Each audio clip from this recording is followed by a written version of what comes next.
What's up, guys? Welcome back to Dash Rides.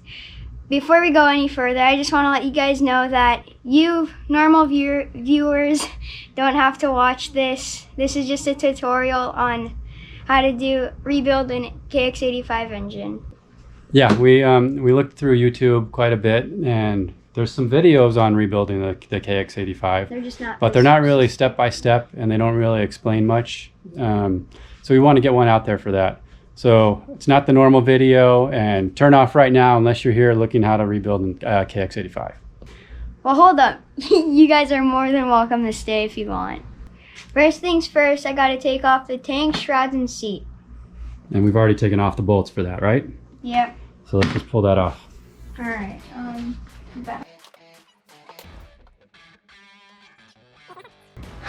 Okay, let's take the tank off. Got the, what do you call that? Can you get it off? I don't know if I can get it off. I think I can. Fuel is unhooked. Yeah. Unhook the fuel line first.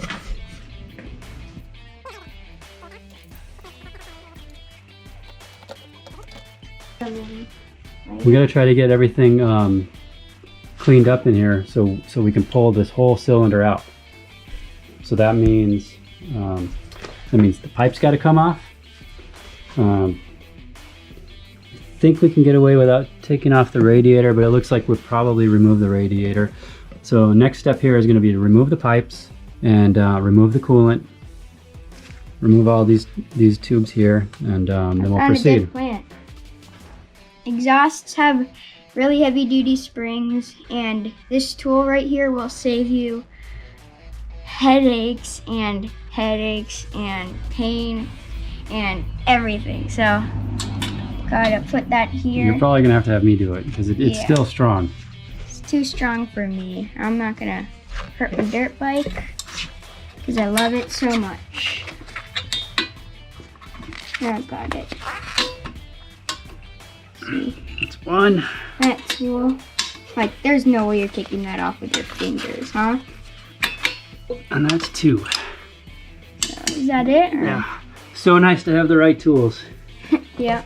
We might get through this job without having the right tools, but for that one, it was perfect. Alright, so to get the main exhaust pipe off, you gotta take that bolt off right there. That's what basically holds this whole thing on here, and then it'll slip out of the slip fitting here. Yeah.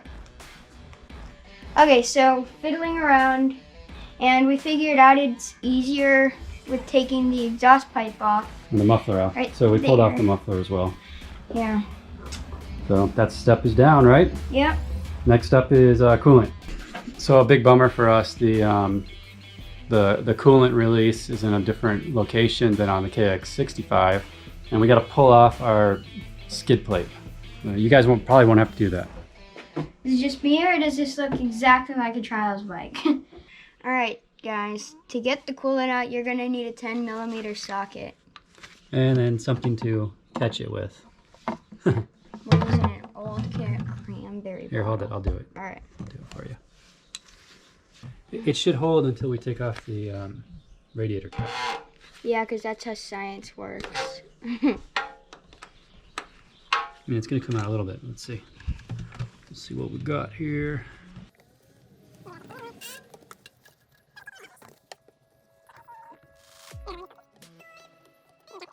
Okay, there we go. It's holding like I expected. Right, do you want me to? No, now here we go. We're going to release the radiator cap seal. You shall pee. Boom. Hey, you know what I just Let's thought hope of? that this bottle holds enough. It should. You know what I just thought What? of? Kawasaki's have green coolant. Yamahas have blue coolant. KTM's have orange coolant. It's not related to the brand, really. It's just the type of coolant they decided to use. Yeah. Wow, that's like some really dark green. Alright, so next you have to remove the carb. Yeah, we don't have to completely take the carb off, probably. We can just move it out of the way. But it might be easier to have more space if you do take it off all the way. Yeah. You gotta, to get the carb off, most of you guys should already know this, but go anyway. You gotta release this and this one right here. Those two clamps. And these boots are, you know, they're fairly soft, so you can rotate it and squeeze it out of there.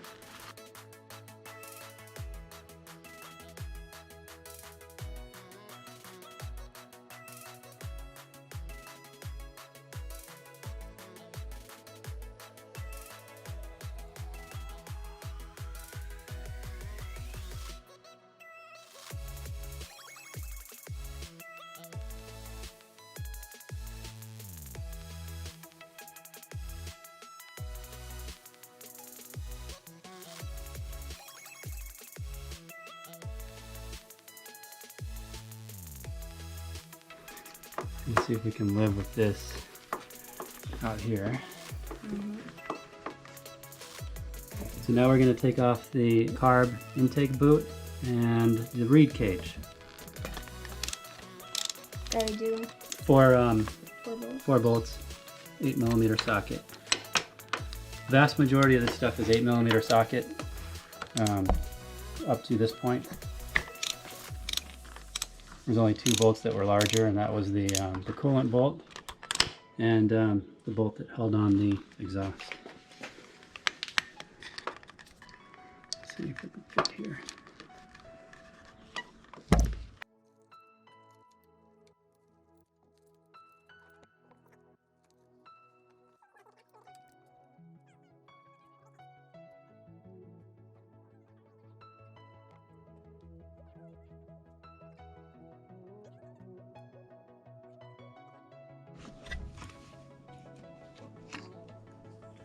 Wow. Let's see those reeds. Carbon fiber. A little dirty.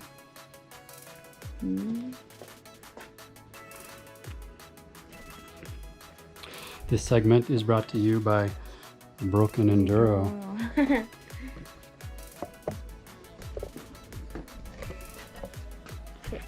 Alright, so now we're taking the engine mounts off, and you're going to need 12mm Tooling.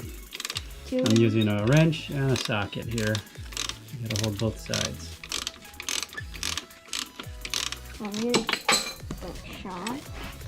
So, if you guys didn't know, these are engine mounts, and they hold the engine so it's not vibrating around as much.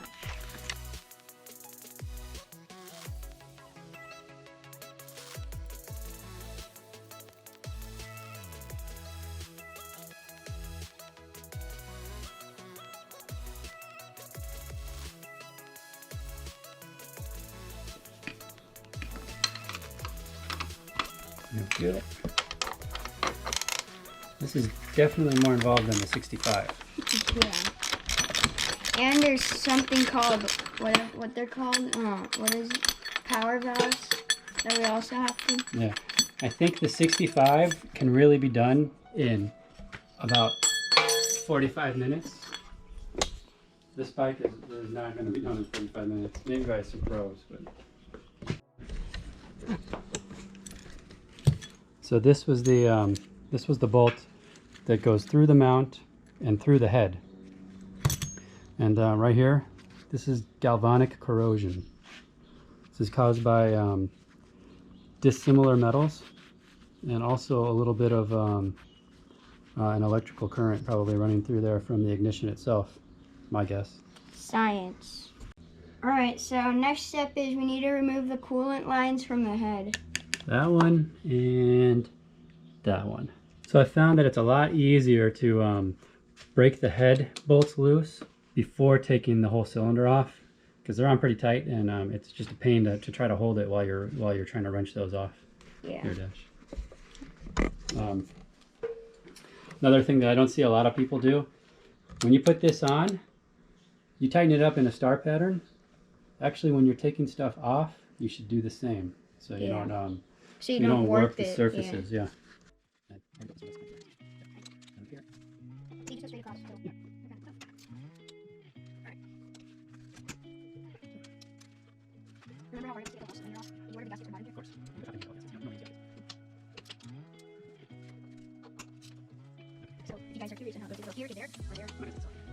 Okay, well, so now it's time to remove the radiator. To remove it, you're going to need to take that bolt off. There's a bolt under here, these 2 bolts, and I think that's it.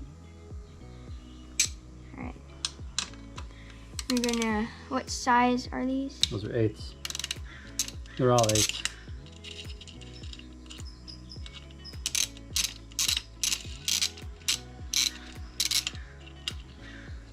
Alright, take that. Oh, that's pretty loose. You don't really need it. Well, we'll remove that. Doesn't look like you need Oh, to, yeah. but it's fine. Whatever. There you go. Put it back in there. Yeah. Just save it.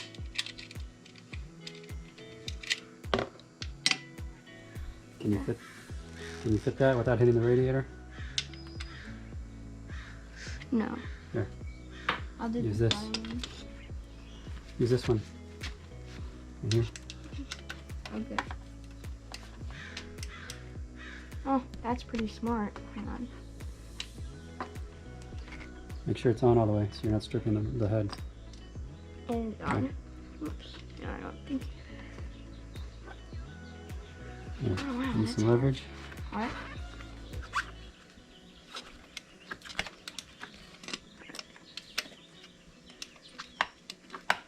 Okay. Hand tighten now. It's still too tight. Then I can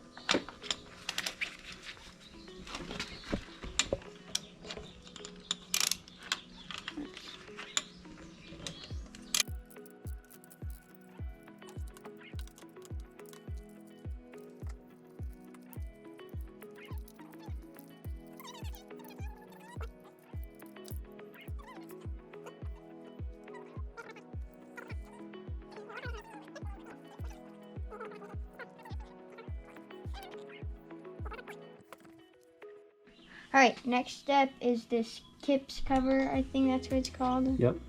7mm or what? 8. 8.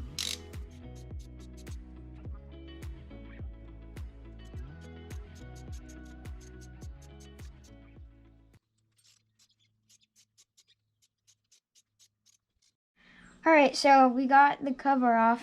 Now we're just gonna take it off real quick. Oops. That was lucky. Whoops. Turn it over. Yeah. Alright, there we go. So that's what some gunk in there. So I don't know if they send us a new gasket for this. So we're just So gonna be keep careful nice. with it. Yeah. Don't damage it. All right. Now I see what we got to do here. Got a little C-clip we got to pop off. And we'll go from there. Yeah. All right. So now you're going to want to pull the boot down a little bit on the actuator. You get a 10mm wrench on here, and you're going to manually actuate it to get tension off of this little piece right here. Oops. And then pop this off like so, and you're done with that. If you haven't done this before and you don't know your dirt bike, it helps to take pictures and so you remember how to put it back together. Yeah, lots of pictures along the way. So then if you get to a point when it's time to put it back together, you can reference back on that if you're unsure what the configuration was. Before you pull the cylinder, you also have to drain the coolant that's inside of it. Right here. Right there. You got this little bolt here. This is a messy part because there's no real way to pour it out. You just got to let it kind of fall. And then tilt the bike afterwards, which we've already done. So. Yeah. All right, so now it's time to take the bolts off the base here. I've already loosened them up in a star pattern, broke them loose for Dash. All right, should I do the next one? Yeah, you can do all of them, doesn't matter, just go in a circle.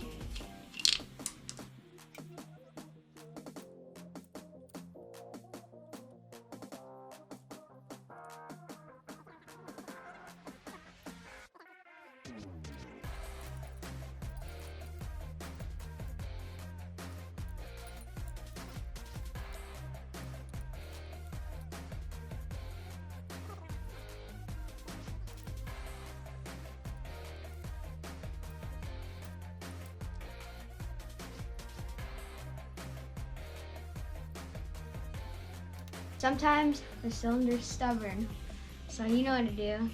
use Thor's hammer. I won't do that to you. Yeah, a little bit of tapping though. Yeah. Just a little bit.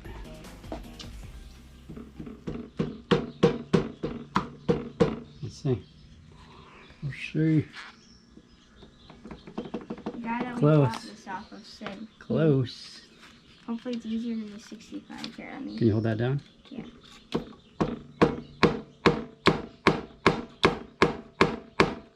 Hold that. Yeah. Oh, There we go. There it is. Okay. It's like a wiggly tube. Done. Moment of truth. Is it a bad piston? You mean a bad piston? The bike was fine. Yeah, I know. Like, But what's blackness? that's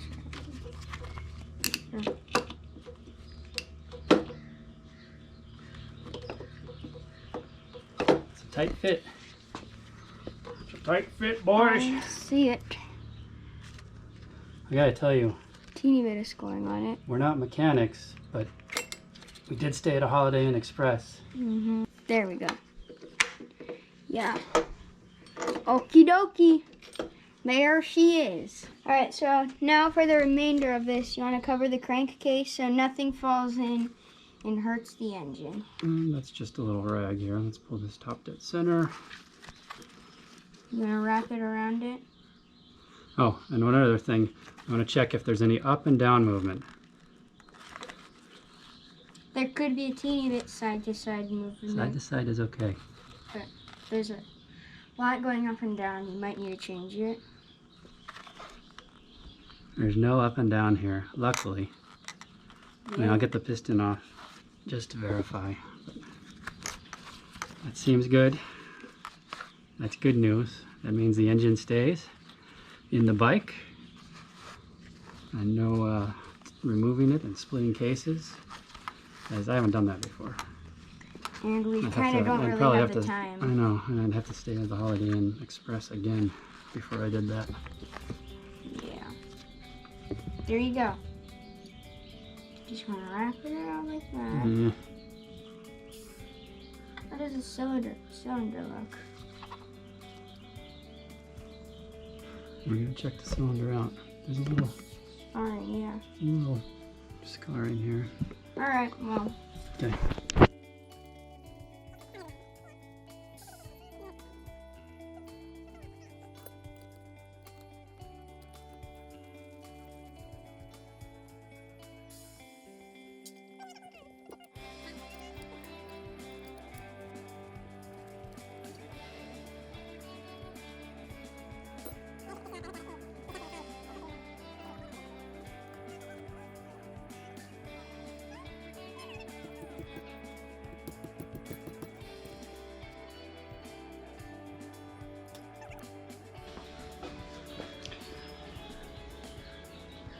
Never try to pry into the sealing surface, ever.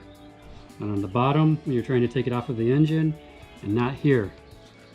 You know, if you can find some other area that's not affected by a gasket. You know, Because that's how you lose power and you can you'll hurt just- your engine. You'll ruin it. Yeah. There we go. You see, just like that.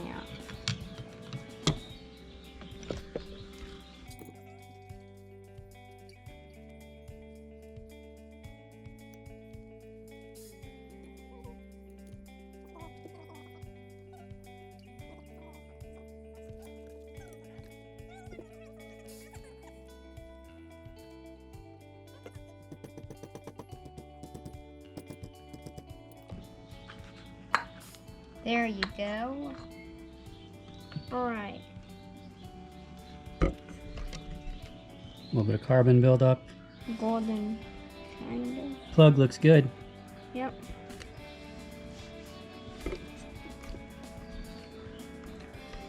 Okay, Is that the that. gasket or?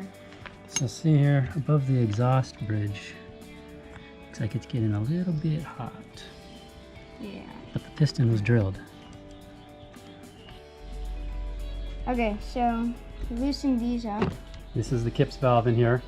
And I gotta say, these things were on really, really tight. They were pretty much seized in there. I used penetrating oil, I couldn't get them, and I got out this bad boy, hammer driver.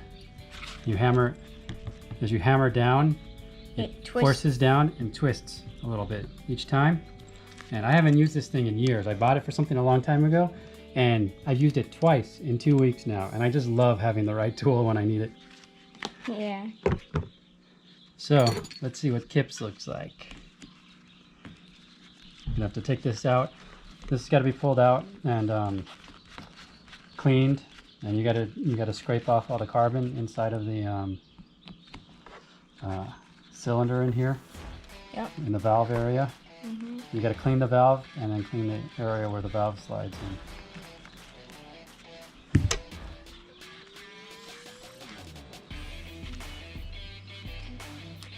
in. The 65 was a lot harder.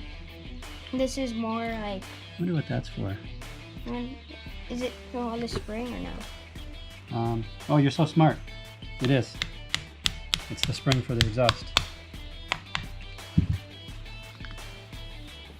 It's a lot of carbon up here.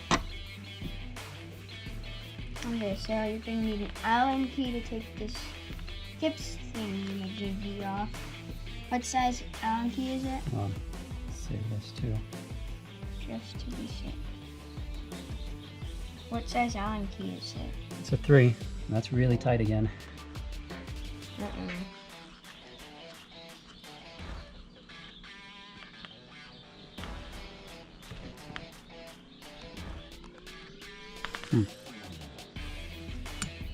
Let's spray that down.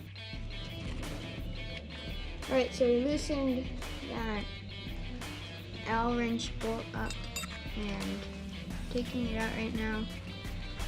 It's hard to work with these big gloves on. I can't find rubber gloves at a reasonable price still because of COVID. Yeah, it's kind of crazy.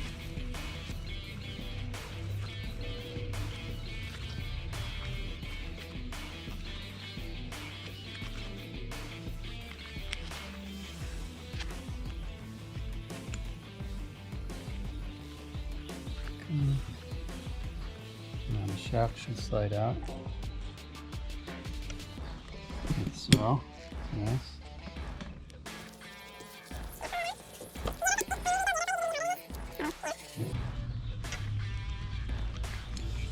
There it is. Lots of carbon on The that. Kips valve. Kips valve. Alrighty. It's multiple pieces. Once again, it helps to take pictures. You should also have a manual. You shouldn't do any of this work without having a shop manual. Yeah, or you can find one online if you don't have it. So what I'm going to do is clean all of this up. Clean all these pieces up here. Yeah. It's like a puzzle, huh? A little bit. I'm starting to feel like a pit mechanic here. I just want to ride. But I got to work on his bike for his upcoming race. There's 2 spokes that are broken on here. So that tire's coming off and a repair will be made by Dad. Just like the 65 or any dirt bike, we're gonna take that, what do you call it? That, The wrist pin out, the clip Yeah, and the the wrist pin. You gotta yeah, pull the the- clip. wrist pin out.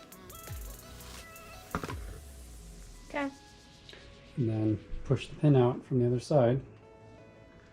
This piston was on its last legs.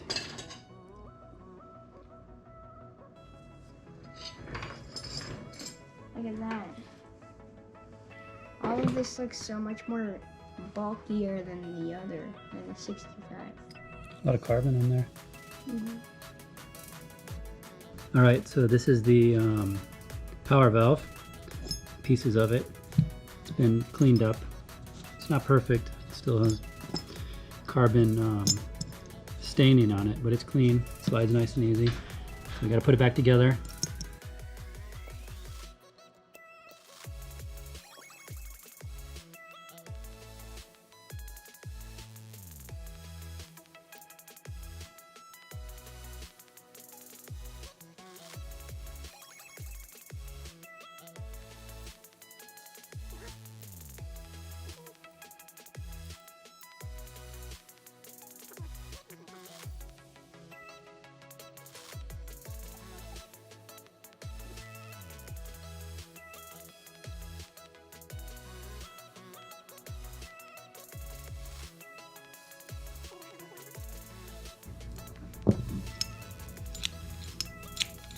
That's how it should look like, huh?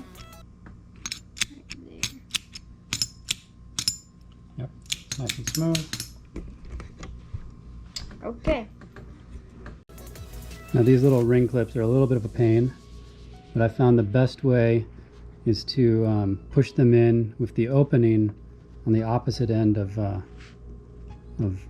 that relief right there. So you get them both starting to push together. I don't know if this is going to focus. And then now that they're both in there, you can force this down with the screwdriver right here. Hold it. Just don't damage the piston.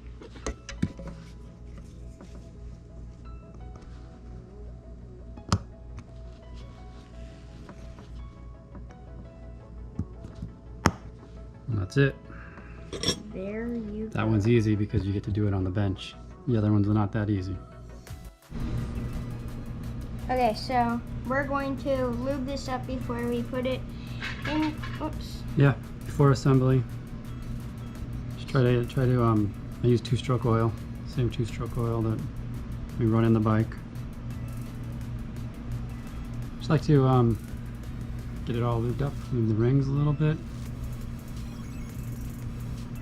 Just so it's not running dry for as long as it takes for the oil to get to there. So Definitely don't want any of these little hairs on there. yeah.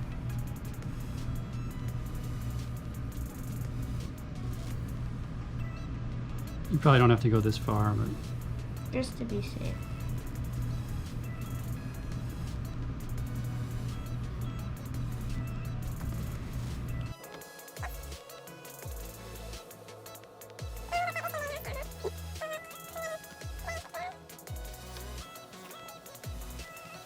Okay, so we got the bearing in and the wrist pin right there. getting closer. So this is the hard part. You want to keep these rings lined up with the pins. Each ring has its own pin to keep it aligned. You see that right there. There's one here. Yeah, make sure that when you're compressing these and trying to get them into the cylinder that they don't jump off of that. So let's see what we got here. Always the difficult part.